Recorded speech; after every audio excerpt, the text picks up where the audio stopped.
بسم الله والصلاة والسلام عليك يا حبيب الله. مرحبا بكم. اليوم راح ندير معكم وصفة بطاطا ترفيس ولا بطاطا قرنون طوبي لومبور. وصفة تجي بزاف بنينة.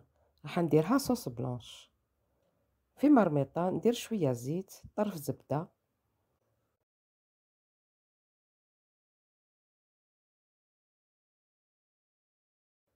ونحط الدجاج تاعي يتحمر. تقدري ديريها بالدجاج ولا باللحم.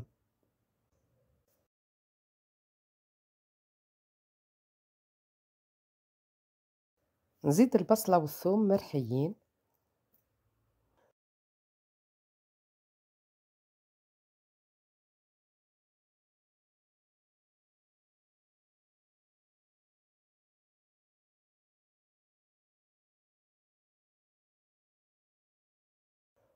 بعد ما تتقلى البصلة دوك نتبلهم.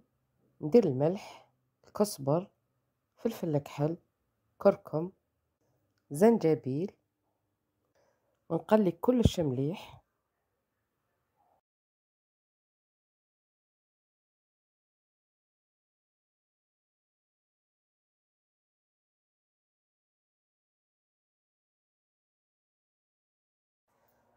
بعد ما يتقلى الدجاج مليح ويشرب هذوك التوابل، نمرق بالماء السخون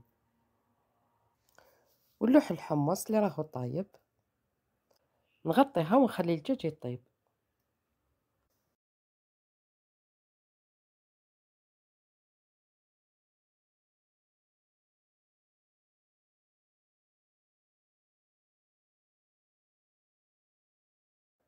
دوك نجي للبطاطا تاعي نقشرها غير بالعقل لان القشره تاعها رقيقه.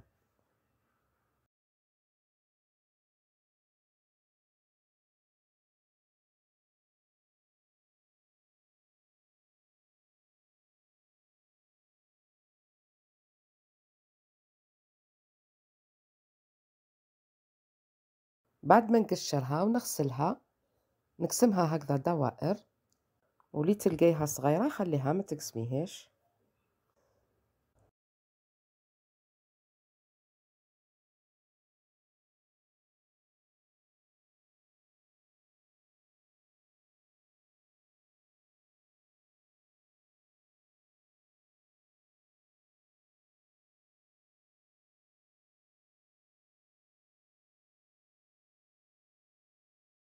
بعد ما يكون الدجاج نص طيب نلوح البطاطا ترفيس ونخليها تطيب، هي ما تعطلش في الطيب، ثمثم الطيب. البطاطا تاعي راهي طابت، راهي واجده، المرقه جات خاثره مجمره. نعصر عليها نص حبه قارص راح يعطيها طعم مليح.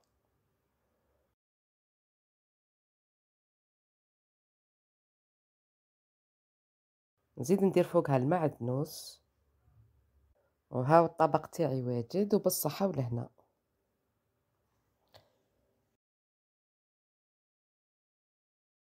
بطاطا ترفيس طوبي لومبور راهي واجده، راهي امامكم.